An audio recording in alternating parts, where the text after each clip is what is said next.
Hola, bienvenidos. Esto es Raza y Ficción, encuentros de pensamientos y acciones. Este será nuestro tercer y último encuentro, llamado Teatro de Justicia. Será el cierre de la primera edición de Raza y Ficción. Sucederá el 27, 28 y 29 de noviembre, y las actividades están compuestas por una pieza audiovisual, 2 conversatorios y una charla. Estará a cargo de los colectivos Identidad Marrón y Escena Política, en diálogo con las artistas invitadas Lucrecia Martel, César González y Cadiatú Diallo. Esta experiencia artística se enmarca dentro de las actividades de cierre del programa Coincidencia, Intercambios Culturales Suiza-América del Sur, y la apertura de la nueva oficina permanente y descentralizada de la Fundación Suiza para la Cultura, Pro Helvetia, en América del Sur.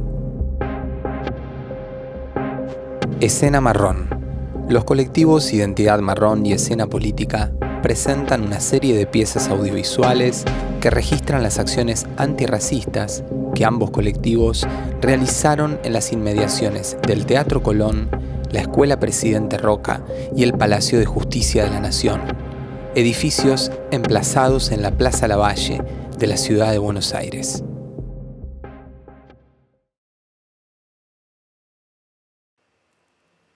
La nación argentina no admite prerrogativas de sangre ni de nacimiento. No hay en ella fueros personales ni títulos de nobleza. Todos sus habitantes son iguales ante la ley y admisibles en los empleos sin otra condición que la idoneidad. Artículo 16 de la Constitución Nacional. La justicia es definida por Ulpiano como la constante y perpetua voluntad de dar a cada uno su derecho. La justicia es ese ente inmaterial que habita en las paredes de los juzgados y se hace cuerpo en las decisiones judiciales. Mejor dicho, se hace cuerpo en aquellos sobre los y las que recaen esas decisiones judiciales. Dichas sentencias son debatidas por lustrosos intelectuales jurídicos que en abstracto encarnan la buena conciencia de cada país, velando por el justo respeto de los derechos de cada ciudadano y ciudadana que habita el territorio. Esta bella fortaleza, cuya arquitectura tiene influencia grecorromana, la misma influencia que tiene el derecho, representa el faro que asegura la igualdad. Pero ¿somos todos iguales ante la ley? ¿O hay unas personas más iguales que otras? ¿Cuál es el color de la piel de los jueces? ¿Cuál es su ascendencia? ¿Quiénes son los que no acceden a la justicia? ¿Cuál es el color de la piel de las personas en las cárceles? ¿La justicia puede ser antirracista? En Argentina hay más de 100.000 personas privadas de su libertad, 94.883 en prisiones, y si se le agregan las alojadas en comisarías y otros espacios de encierro, el número alcanza un total de 103.209 personas presas a lo largo y a lo ancho de todo el territorio nacional. El 47% está presa sin condena, es decir, con prisión preventiva. El debido proceso y el respeto de las garantías constitucionales es solo para algunas personas. A pesar de estos números, no existen datos producidos por la justicia u otro organismo sobre cuál es el color de la población predominante en las cárceles y si ello refleja proporcionalmente la realidad del país. Mucho menos sobre cuál es el color de las personas que deciden quiénes están en la cárcel o no. Este daltonismo social evita tratar el problema tan negado en la Argentina. Llámese racismo. En la parte superior se encuentra la sala de audiencias, cubierta por una bóveda de cañón casetonada. Sus paredes están revestidas por boiserie de madera de cedro. Sobre el sitial del presidente de la Corte se halla una réplica del Cristo de los Constituyentes, que desde su estadio ha observado ante sus religiosos ojos el paso de 3 juezas mujeres y ningún juez que no sea blanco. ¿La justicia en Argentina es solo impartida por personas blancas? La igualdad ante la ley es solo para personas blancas?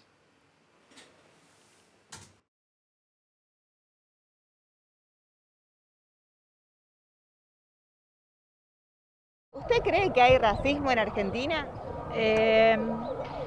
Sí, creo que hay racismo. La verdad que si lo hay, sí, supongo que sí, algo hay un sector que sí lo es. Está muy tapado, está camuflado, pero me parece que viene de la década del 40 del siglo pasado. El racismo surge en Argentina a partir de la Segunda Guerra Mundial, yo lo veo así. ¿Contra qué colectivos, contra qué personas cree que hay ese racismo que usted identifica? No sabría decirte, te estoy diciendo que está muy oculto, está muy tapado, pero sí lo hay. Argentina ha sido una sociedad polarizada, ha recibido alemanes aquí, vivieron los grandes de allá de Alemania, grandes, Así que supongo que sí. Ahora, ¿cuál fue la ramificación para los colectivos que me preguntás? No lo sé. Acá en Argentina, en nuestra comunidad que nosotros vivimos, me acogieron muy bien acá. Hasta hoy, acá en Argentina, yo no tuve ningún conflicto, ni alguna pelea con alguna persona por causa de mi color. Apesar de mi fraternidad, de frailes donde yo vivo, todos son blancos. Yo soy el único más negrito un poquito. Un poco. Menos que en otros lados. Porque lo que puede pasar es que a lo mejor alguno mire torcido así, pero yo no he visto que haya, sinceramente, ataques contra las comunidades que son extranjeras y esas cosas, ¿no? Como hay veo en otros países. Actualmente me parece que no hay un racismo y una discriminación en Argentina. No lo veo como algo que abarque a la sociedad en sí, sino que a lo mejor determinados puntos concretos, pero no lo veo como algo una problemática actualmente, algún punto puntual o algo específico, pero no lo veo como una problemática. No la hay. La verdad que justamente lo que no hubo nunca en Argentina fue racismo. Somos un país de inmigrantes, de todo, con gente autóctona, que son todas las razas nuestras indígenas, están todas trabajando en conjunto en el interior. Es una cosa diferente, a lo mejor lo que se ve en Capital que no se ve, pero cuando recorres el país está todo el mundo mancomunado trabajando en función del país. Eso es muy bueno. Es una idea que están tratando de implantar, ¿entendés? Y no es verdad. Yo sí lo creo. Sí existe todavía como una brecha mental en cuanto a las personas de color y las personas blancas. Yo siendo de color lo puedo decir.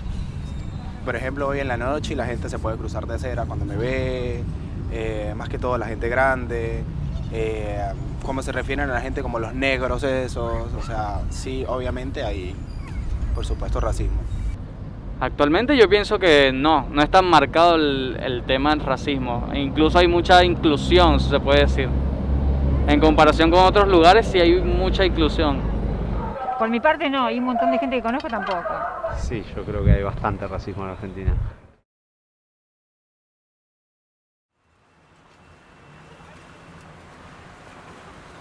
El Teatro Colón es la ópera de la ciudad de Buenos Aires.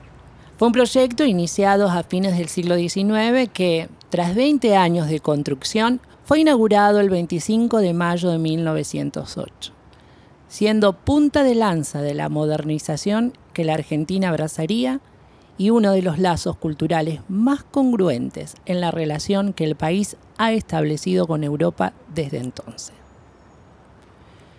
Debido a su excelente acústica, a su ambicioso diseño arquitectónico y su aforo para casi 3.000 personas, es considerada una de las 5 óperas más importantes del mundo.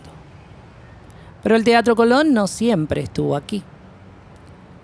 Antes estaba ubicado en Plaza de Mayo, donde hoy se encuentra el Banco Nación.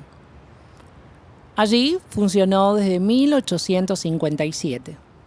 Fecha en la que se inauguró con una puesta de La Traviata de Verdi.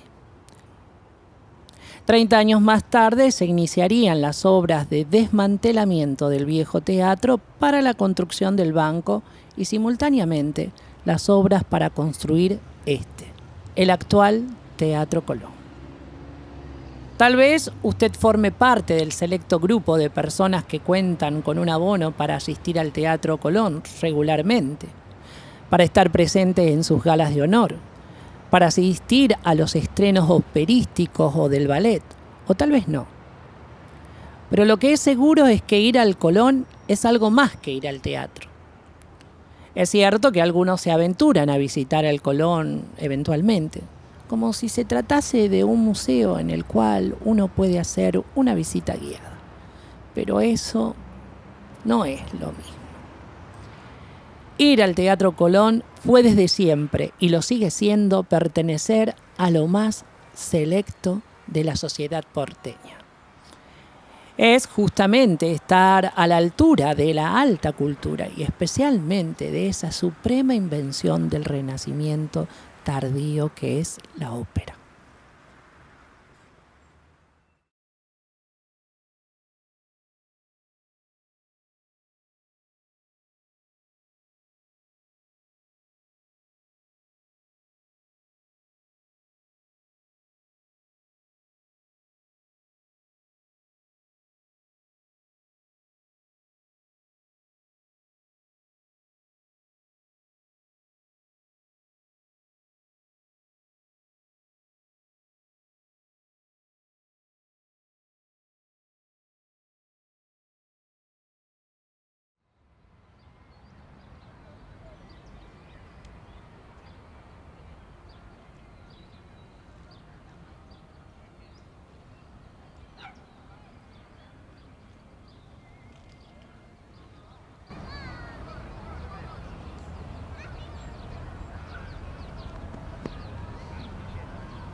Graba.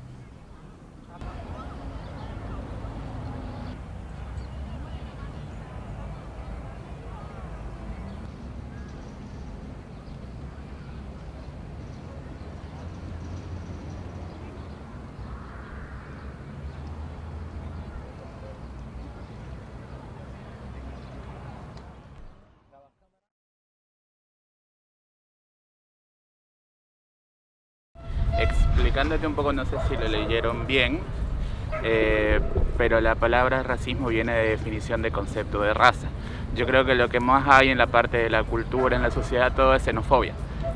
Yo estudié medicina y justamente mi primer año fue como que la discusión entre xenofobia y racismo, porque la xenofobia se basa en, o sea, el como miedo hacia la diversidad, pero de acuerdo a los países. Sin embargo, las raíces, en este momento casi todas las personas son una mezcla de diversas culturas, no hay como una raza específica.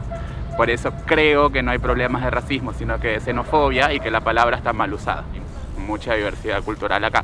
Y si hubiera un problema en Argentina, que igual yo soy extranjero, yo soy boliviano, nunca sentí, por decirte, la parte de la xenofobia. Así que, por mí no. En Argentina, bueno... en cualquier país, por decirte, porque es específico, digamos, cuando uno va a un país diferente, que te toman, digamos, no, vos sos de cierta nacionalidad y ya como que te caracterizan de acuerdo a eso. Pero eso no sería un problema de racismo, es básicamente xenofobia. Te doy un ejemplo, ¿no? En Argentina creen que el boliviano tiene que medir 1,60 y ser morenito, ¿no? Sin embargo, o ser moreno. Sí. Sin embargo, yo mido 1,90, digamos, es todo lo contrario. En Bolivia, igual, el argentino tiene que ser blanco y ojos claros. Yo creer que no, pero hay, no sé si racismo, más que racismo parece que xenofobia lo que hay en este país. Sí, se publicó alguna cosa que estamos viendo por Facebook y en Facebook sí arremetieron con mi pareja feo, que fuera de aquí, venezolano, no te queremos aquí, vete a a tu país. Y cositas así, por Facebook sí arremetieron feo contra nosotros los venezolanos. La gente sobre todo del norte o extranjera es discriminada también por el color de piel, sí. Estoy dentro de este sistema, digamos, yo me responsabilizo. A mí lo que me molesta más, no tengo ningún problema en que extranjeros vengan a trabajar acá, pero a trabajar. Si vienen de vago y eso me molesta y me genera como un odio, digamos. Podría llegar a ser algo de discriminación que podrías ver, pero a ver, para que piense, determinados aspectos culturales por ahí, más que nada por ese lado vendría algún tipo de discriminación, pero no a lo mejor lo que siempre se dice acá es con la inmigración, que siempre está en boca en esa parte sería la discriminación. Me parece a lo mejor que lo ves a veces en algunos comentarios y demás, pero en otro aspecto no lo veo como una problemática. Porque acá lamentablemente, como en este país, por la expresión, hay muchas cosas truchas. Entre ellas gente que hace pasarse por que tiene antepasados aborígenes o lo que sea, y no es así lamentablemente. Es muy difícil, lo creo, o sea, demostrar que alguien es antepasado o tiene un antepasado aborigen es muy difícil, pero bueno, si hay para mostrarlo, que vayan, no sé, o sea, más que nada que se hagan ante la ley, ¿no? Con toma de tierras, incendiando casas, porque no es la manera. Yo creo que hace la gente oscura, porque la gente indígena siempre es muy respetada, por lo menos en América Latina, siento que es como algo intocable, es como patrimonio nacional, siento que a la gente indígena no, pero a la gente de color sí.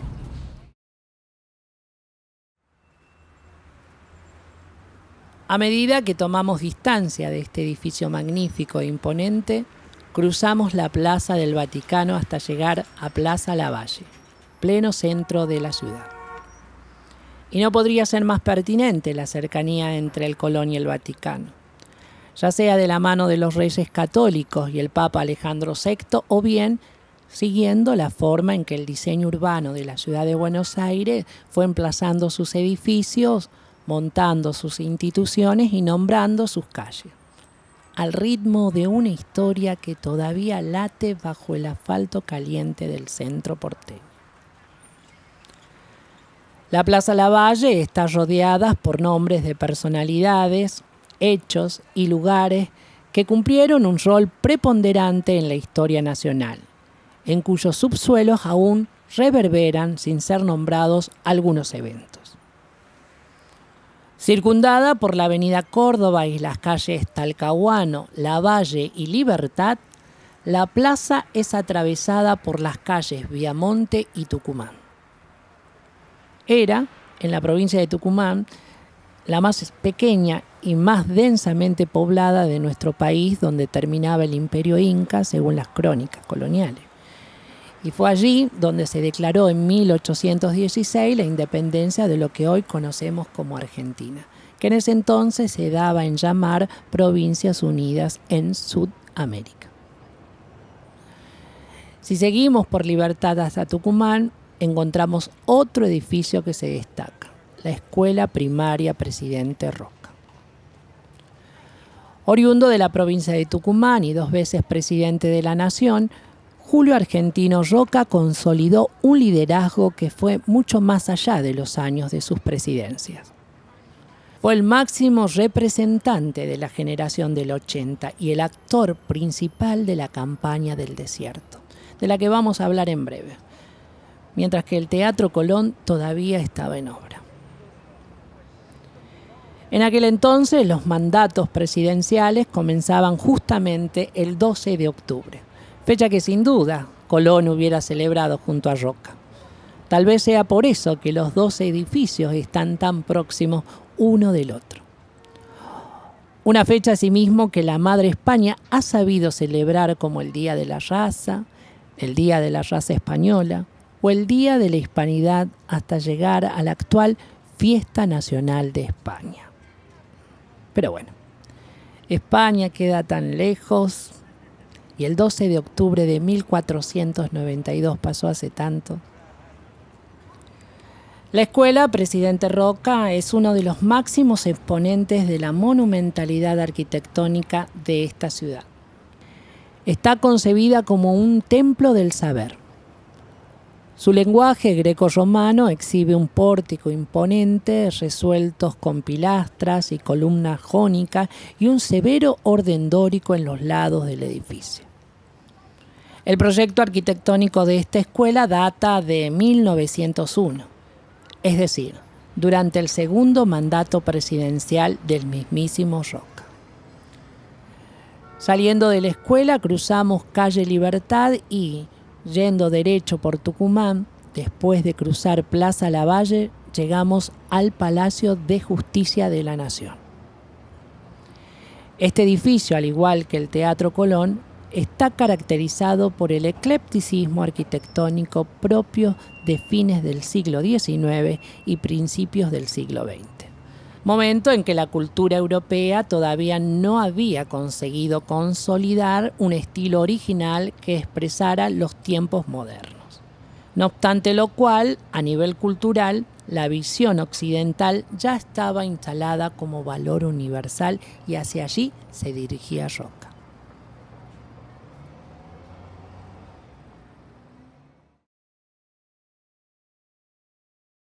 Sé que los mayores índices de asesinatos y de robos es por personas de color. Por lo menos acá no, pero en Estados Unidos sí.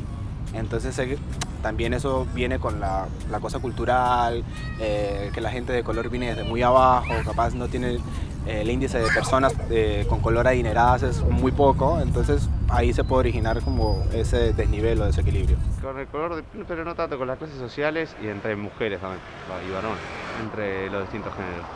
¿Y a qué cuestión cree que se debe? Que venimos con el machismo hace años y tenemos que desconstruirnos bastante. Los policías también se empoderan y hacen ese tipo de cosas que fue siniestro. Pero ese es un caso, ¿eh? Hay muchos casos en Tucumán y en toda la República. Por supuesto, por supuesto. Que no tuvo tanta resonancia. violencia Pero quizás. eso es porque está cooptada la policía tucumana. ¿Ustedes fueron alguna vez a Tucumán? Es un gueto Tucumán. Es un gueto del gobernador, ¿entendés? Ahí se hace lo que él dice, y si hay que utilizar violencia se utiliza, y si no, no. Es lo mismo que Formosa. Es lamentable que en la Argentina existan gobernadores así. Gobiernos como el de Santiago del Estero, que se van pasando las gobernaciones como si fuera una monarquía. Bueno, eso hace que la policía responda sin mirar a los mandatos de los gobernadores, que son, que no tienen, digamos, son elegidos todo el tiempo, ¿entendés? No hay movilidad democrática. Creo que también lo más importante es la educación, porque sin educación no llegan a esos puestos. Hay mucha gente que dice, bueno, soy indígena, soy negro y no me dan la oportunidad. Pero si no te preparas para llegar a ese puesto, no puedes lograrlo. Yo lo podría homologar al odio de clases. Eso es lo que veo yo. Y desde todos los sectores.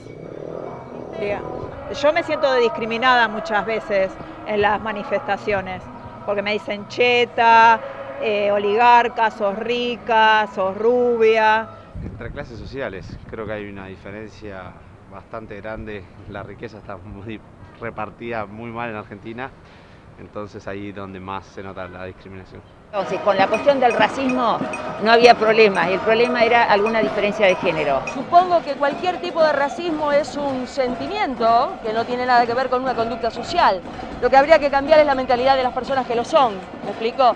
Esa pulsión de decir vos no, yo sí, no existe. Supongo que pasa por ese lado y no creo que tenga nada que ver un factor externo. Educame a no ser racista. La verdad que no lo soy porque no me pasa, porque no lo siento, ¿sí? Entonces, como sociedad, ¿qué podemos hacer? Se me está ocurriendo mientras hablo con vos. Esto, estamos charlando.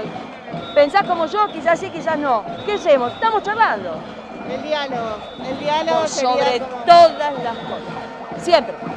Por ejemplo, qué sé yo, los grupos neonazis acá realmente no los veo. Algún comentario así, pero bueno, queda como cosa personal de la gente, ¿viste? Por ejemplo, el miércoles pasado en Comodoro Pi me sentí un poco en peligro porque, digamos, del otro lado había mucha más gente que nosotros. Tuvo que intervenir la policía. A mí sí me hubiera gustado dialogar. Por ejemplo, me hubiera puesto a bailar con ellos la cumbia, que no lo suelo hacer. Me dio como ese sentimiento, te digo la verdad. No me gusta nada que pase esto y no me gusta tener ese sentimiento tampoco dentro mío, no me gusta. Creo que sí se puede saldar, pero va a llevar tiempo. Yo tengo ideología libertaria y creo que la libertad es ante todo y la libertad también es que el otro se exprese y que haga lo que sienta y aunque yo no esté de acuerdo o no me guste. Y eso lo voy a defender siempre.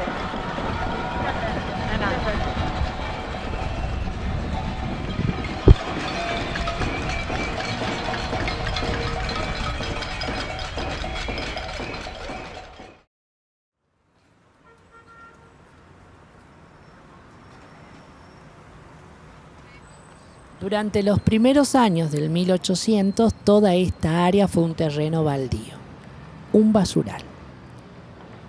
Esta era una zona de quintas conocida como el Hueco de Zamudio, que por largos años estuvo abandonada y era frecuentada principalmente por malvivientes y mendigos.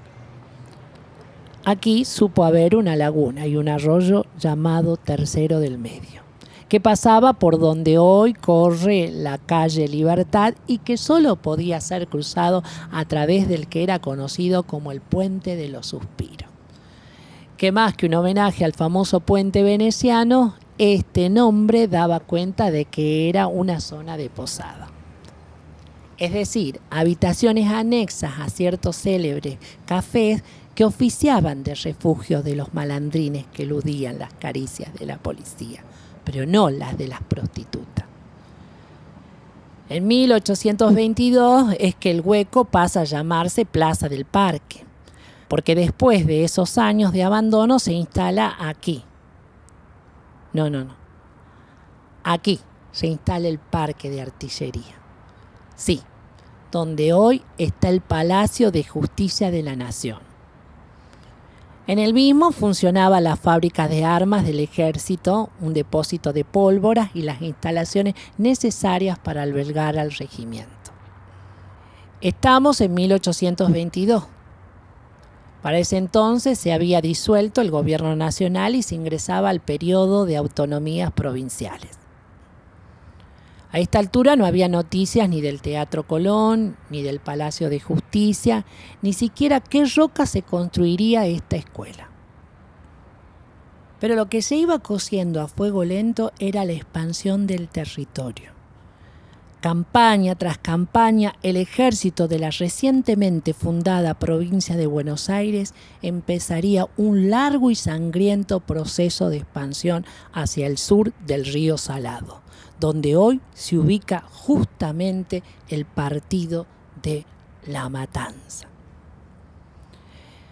En marzo de 1823, el gobernador de Buenos Aires avanza con 2.537 hombres y 7 piezas de artillería con la intención de correr la frontera provincial hacia el sur y el oeste, anexando su dominio tanto las tierras históricamente ocupadas por mapuches como por tehuelches, pampas y ranqueles. Un año después, 2.420 soldados y 7 piezas de artillería más son enviados y establecen la frontera en las actuales Bahía Blanca y Sierra de la Ventana.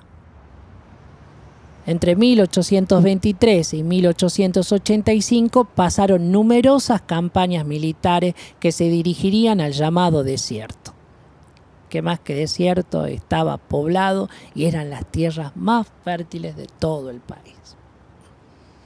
Pasó también el Congreso General Constituyente de Santa Fe, la creación del Poder Judicial, los enfrentamientos entre Buenos Aires y la Confederación, la aceptación de la Constitución por parte de Buenos Aires, la fundación de la Sociedad Rural Argentina, guerras civiles, internas, rebeliones, la federalización de la ciudad de Buenos Aires, la batalla de Pavón, la guerra del Paraguay, infinidad de cosas.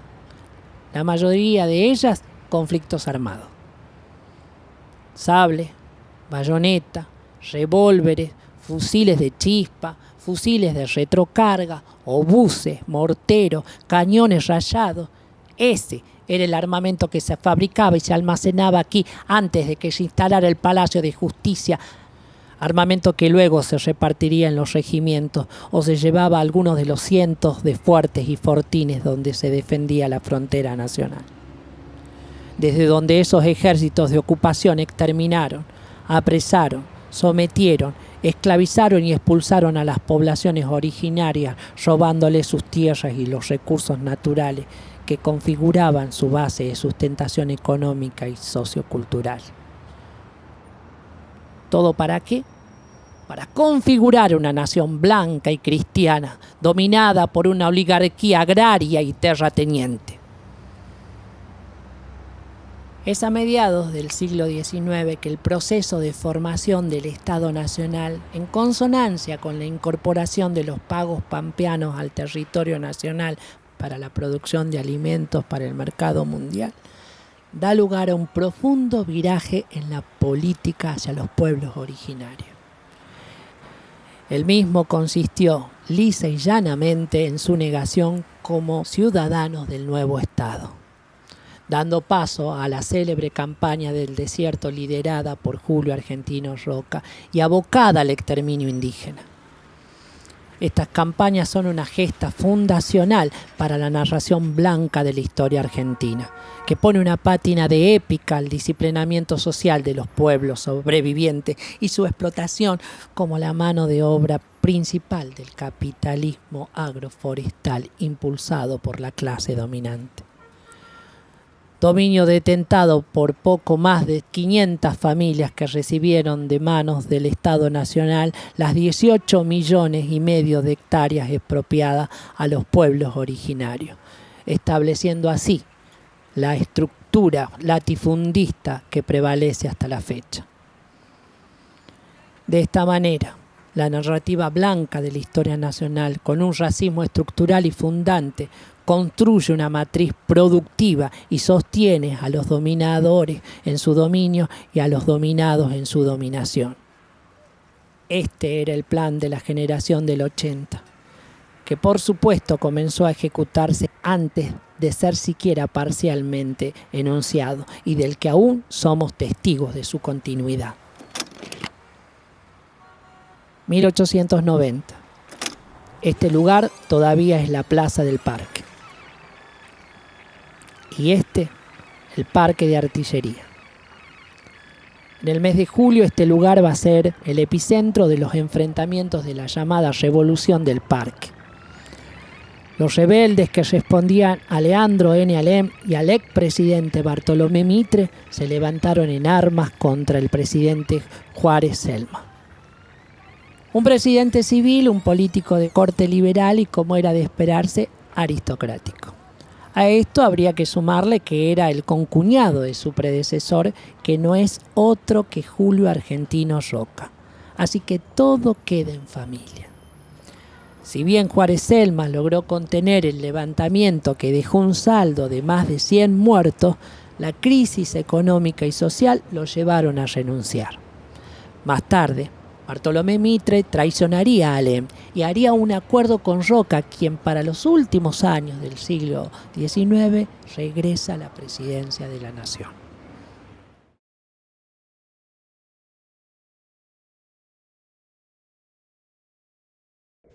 Les constructions francisées à Buenos Aires. D'un côté un peu austral, les mots échappent le texte. Quelques années avant, sur le sol argentin, il savait déjà essayer d'imposer ses droits, son tararara grand-père. Il avait perdu face à l'armée argentine dans la bataille historique de Queyra en 1875 dans les Andes jujeños, cette province des fois oubliée. Un autre de ses grands-pères, il avait monté le chemin de fer, là où sa grand-mère vendait des pommes à chaque train qui passait. Aujourd'hui, le train est parti et la ferme des Mamani, elle est proche à disparaître. L'Europe conquit l'Amérique et après il s'en va, le marron perd. Pendant un café du tiers-monde, Florencia est enlacée à l'injustice et appelle sa mère, une autre descendante indigène argentine. ¿Viste el video entonces? Sí, lo vi. Es cortito. ¿Qué quiere decir? Yo creo que un poco es... yo no entiendo por qué, o no sé si a mí, no sé si es como, ¿cómo te puedo explicar? Si es bueno para las mujeres que trabajan, así de coso o no. No sé, el día de mañana no sé si me dicen algo, va contra las mucamas o es a favor de las mucamas, no entiendo eso. ¿Por qué? ¿Vos irías con uniforme? ¿Con uniforme? Como en el video yo. No sé, yo llego, me siento ahí, que quiero tomar, y cuántas mucamas veo que están sentadas y veces ahí así, cuando trabajaba en el yo... En serio, en San Isidro, un lugar cerca del Casio, de esos lugares ahí medio en Libertador. No, ahí no vi yo vi acá en Cabildo, cuando estaba en Cabildo, eso, ¿sabes cuándo vi yo? Cuando recién llegué de Jujuy, sí. Cuando trabajé con la Pellegrine, ahí yo no sabía, hasta ese momento no sabían que daban informes para trabajar acá, ¿me entendiste? ¿Cómo informes? El uniforme que yo tengo. Uniformes. Claro, uniformes, bueno. ¿Qué es? ¿En Jujuy no trabajás con uniforme? No, ahí no daban nada, no conocía yo. Qué mal, ¿cómo no hacer nada con el feudalismo?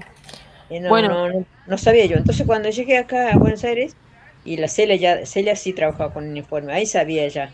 Celia sí tenía su uniforme. Entonces cuando salía yo ahí porque yo tenía que salir a hacer compras, eso, ¿viste? Y yo salía ahí, entonces, ¿viste? Ahí había una confitería, bueno, esa confitería ya no está ahora, es enorme, bella esquina. ¿En Jujuy o en Salta o acá? No, acá, cuando recién llegué de Jujuy, sí. Cuando estaba trabajando en la Croce y Cabildo con la Pellegrine. Sí, ya me acuerdo ahora sí. Claro, porque ahí había una heladería enorme, una cafetería. Entonces yo salía a ver que las mucamas iban a comprar, de paso salían a comprar con sus delantales y se quedaban a tomar ahí, a veces helado, a veces café, estaban tomando ahí así. Igual me jugaba que compraban para Pero, sus patronas, tipo, ¿ah? no sé, es mi intuición que dice que iban a comprar para sus patronas. Claro, iban a comprar, los mandaban a hacer los mandados, ellas iban a Ah, comprar y de para paso su se casa. compró un helado de chapa. Y no sé si ellas se gastaban su plata o cuando la patrona, eso ya no sé, pero yo veía en esa época, yo veía. ¿Y bueno, te No te compraron digo, helado? no, yo porque yo estaba muy tonta, recién llegaba y yo trabajaba con ropa, todas las Pellegrini no me dio un informe. Yo ahí trabajaba con ropa. Está bien. ¿Comieron? ¿Comieron? Sí, sí, comimos. No echen a perder nada la comida, está todo cada vez más caro. Sí. De noche come, de media se come bien, de noche se come poquito. ¿Sabes qué? Lo que tomaba en ese lugar era un café irlandés. Cuando empecé a estudiar en actuario, cuando No hacía era económicas, capuchino? ¿No era capuchino? café irlandés. Ah, pensé que era capuchino, digo, yo qué lástima. Digo, este momento diciendo el capuchino, ya no sé cuándo voy a tomar capuchino, pero igual ya no puedo tomar porque ya no nada me pertenece a mi estómago. Porque eran tan miserables. ¿Qué? Digo, porque eran tan miserables, tipo, no podían hacer nada, siempre se perjudicaban algún órgano,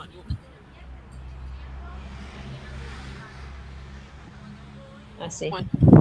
Bueno, más. Bueno, ¿qué vas a seguir estudiando o se van a dormir ya? Tenía que responder algo, me olvidé. No, sí, ya no vamos a... Bueno, me alegro me alegro que te fue bien y estudia. Sí, siempre. Estudia, ¿eh? Sí, te estarás cuidando mucho, ¿no? Yo por lo menos no soy católica haciendo misas. Y, o sea, hoy por hoy yo me cago de risa de si me cuido o no. Si siempre hay alguien que va a mentir. ¿Y qué pasa si es una familia que tiene mucho dinero y miente? Entonces yo la verdad, sinceramente, todo bien con cuidarme, pero hay gente que miente. Sí, ya sé, Florencia, a mí no me importa la gente que se cuide o no se cuida. A mí no me importa a mí, yo me importa. A mí no me importa la gente que se cuide, no se Claro, cuida. pero cuando vos no sabes que estás al lado de gente que miente, o sea, cuando la gente miente a tu lado y vos no sabes que está mintiendo, no sabes lo que pasa. Sí, ya sé, pero por algo yo me tengo que cuidar. A mí qué me importa que sea mentirosa, que sea falsa. Entonces, pero el asunto es que yo me tengo que Claro, cuidar. sí, pero la mentira siempre afecta igual, porque cuando se trata de una enfermedad, traspasa eso y cuando te das cuenta estás enfermo. Entonces yo en ese sentido es como que me cago de risa de todo ya. Ya no creo nada. No sé, yo hoy en el día, no sé, me harán lo que son mentirosos, lo que no se cuidan, no sé, pero yo me voy a cuidar. No porque hicieron ellos, yo no me voy a cuidar. No. Yo me voy a cuidar mucho más todavía. Está A mí bien. que me importa, porque es mi vida, es mi salud. Yo quiero seguir viviendo, quiero seguir caminando. No quiero Sí, enfermarme. no, bueno, pero también no todo el Así que a mí, mundo dice la verdad. Al finalizar este año, mi mamá, Florencia Beatriz Puca, decidió ya no trabajar más como empleada doméstica.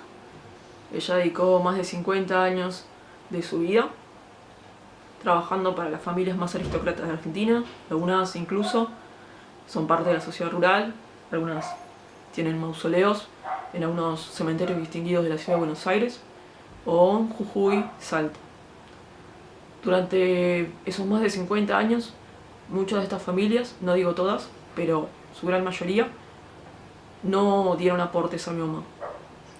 Siempre hay excepciones, pero es importante visibilizar la cuestión de un montón de empleadas domésticas que no están ayudando a nadie en la casa, están trabajando y con ese trabajo hacen que sus hijas puedan estudiar, como lo fue en mi caso. Mi vida está lejos de ser o tener un aspecto europeo. Yo soy una persona con rasgos indígenas, de color marrón, que está buscando un poco de representación y voz para su madre, porque es en base a todo ese más de esos 50 años de trabajo que hoy me permite a mí estar frente a esta cámara y pedir por sus derechos, si es que de algo sirve una cámara.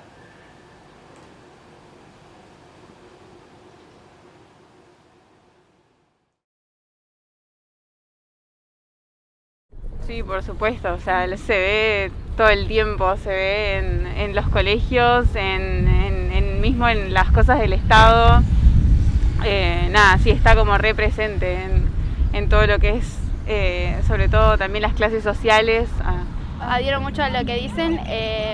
Además estoy como en las redes sociales, me aparecen muchas cosas sobre cuentas antirracistas y me ayudaron un montón a visibilizar que hay un montón de racismo en Argentina, a personas racializadas, hacia personas asiáticas también, o que son descendientes, no sé cómo se les dice.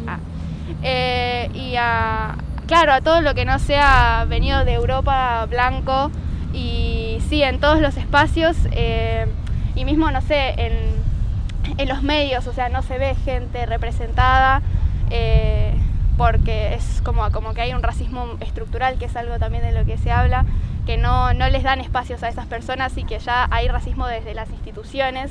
Entonces eso también reproduce a distintos lugares como más racismo también, como que eso enseña y habilita que el racismo se reproduzca, digamos. Lo que más recuerdo es cuando era chica. Cuando era chica, sí, me parece que como éramos niñes, era como lo que aprendíamos era que a la gente negra era algo malo, algo que estaba mal, y se veía todo el tiempo chistes con respecto a eso, y ahora en la actualidad no, porque eso, como en la escuela, el lugar que más habito, no hay tanta gente que no sea blanca. Yo no me acuerdo de situaciones concretas, la verdad, pero sí sé que es un tema que está como muy presente, lamentablemente, en mi familia. Y nada, y eso, y tener que escuchar comentarios como esos negros de mierda o que viven del plano, todo lo típico que ya está súper normalizado. Y nada, y es un tema de mucho conflicto en la mesa, porque claramente yo no estoy de acuerdo con esas cosas y mi pensamiento es otro. Pero nada, eso. Yo lo que pienso es que desde hace mucho tiempo siempre lo europeo fue lo bueno, entonces también es algo que viene como de un legado que la gente mayor siempre inculcó, y que eso se fue desarrollando hasta llegar a nosotros, y la gente no se quiere abrir tampoco, no quiere escuchar lo que los demás tienen para decir.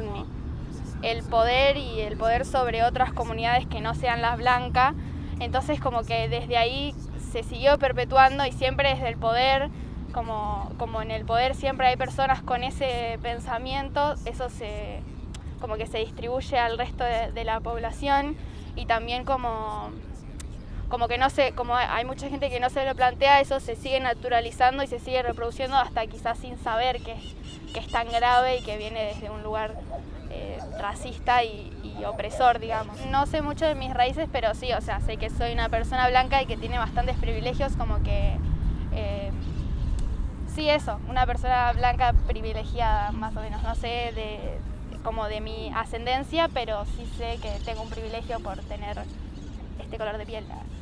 Si se imaginan un camino posible para poder trabajar el tema del racismo y que no exista en Argentina y en el mundo, ¿creen que eso es posible? Sí, yo siento que muy de a poco, muy como todas las luchas que están presentes ahora, como el feminismo mismo, sí, un montón de luchas que van contra esas posturas cerradas. Yo siento que de a poco se van tomando lugar en la conciencia colectiva, y o sea, no cambiar las mentes, sino como abrir a la conciencia, y también milito por eso, como hagamos espacios, tratemos de ayudar a la gente que no se da cuenta de sus privilegios, o de que lo que está haciendo puede herir o hacer sentir mal a otro sector, y eso, como yo siento que la juventud tiene ese poder, y que se puede.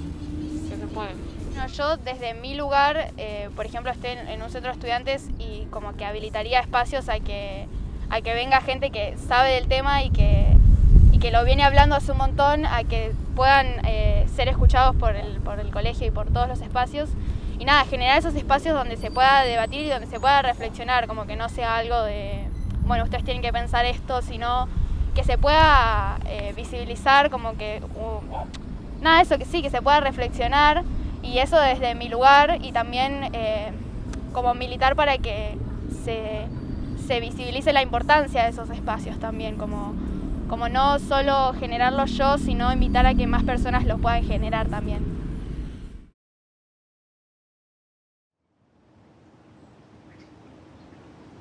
En 1853 se sanciona la primera Constitución Nacional. Junto a los representantes de aquel Congreso Constituyente había un Cristo. El mismo Cristo hacia el cual esa Constitución promovía la conversión de los indios. El mismo Cristo que acompañó a Roca y al ejército argentino a la campaña del desierto para ejecutar la matanza. El mismo Cristo que llegó con Colón en 1492 y el mismo Cristo que en 1942 llegó al recinto de la Corte Suprema de Justicia de la Nación como un obsequio de la gobernación de Santa Fe para inaugurar definitivamente el edificio y para recordarle al cuerpo de colegiados cuáles son los intereses por los que deben velar.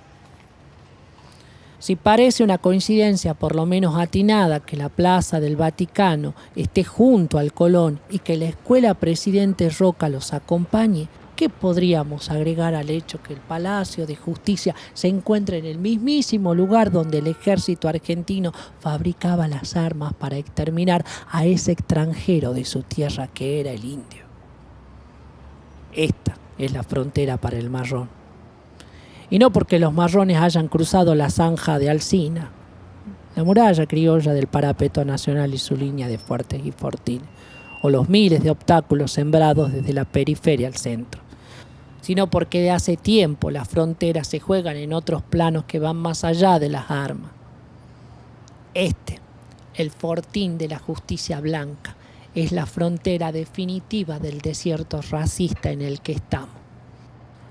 Las otras fronteras están en la mesa del comedor, en el noticiero, en todos los programas de entretenimientos y las telenovelas, en el cine argentino, en el patio de la escuela, en el parque, en el aula, en el club, en las calles, en las redes sociales, en la interpretación de los hechos. Las fronteras alzan sus fortines en las emociones personales, haciendo a la esfera pública a su imagen y semejanza. La idea de que los argentinos venimos pues de los barcos ha sido repetida hasta que se la creyó cierta. Somos una nación que no reconoce como parte constitutiva de su identidad a los pueblos originarios. A pesar de su presencia ancestral en sus tierras y de haber formado parte fundamental, al igual que los afrodescendientes de la guerra de la independencia. Mito, narrativa, ficciones que van volviendo repugnante todo lo que tocan, que llenan de miedo a las personas, que delimitan quienes esperan y quienes avanzan, quienes pueden circular y por qué lugares, quién puede entrar y a quién se rechaza, quienes acceden al cuidado y quienes no, quiénes son deseables y quiénes indeseables, a quién se le puede pagar mal y quién está para más, a quién se le habla de un modo amable y a quién se le grita, a quién se le da el tiempo para hablar y a quién se le habla encima, quiénes nacen con propiedad y recursos y quiénes son recursos humanos, qué delincuentes van presos y cuáles son excarcerables, qué ocupación es legítima y cuál es delito, cuánto tarda la burocracia judicial para unas personas y cuánto para otras, qué personas y cuándo son dignas de justicia y cuáles indignas, quiénes toman las decisiones y quiénes las acatan. No ha habido ni habrá justicia para las personas marrones mientras ésta esté cautiva en este fortín.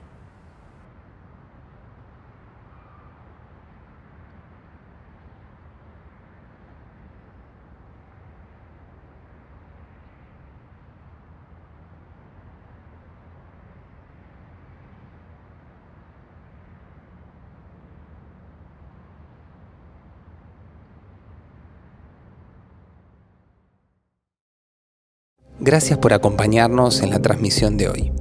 Para más información acerca de la programación y las actividades de Planta, seguinos en nuestras redes, planta.inclán y en plantainclán.com.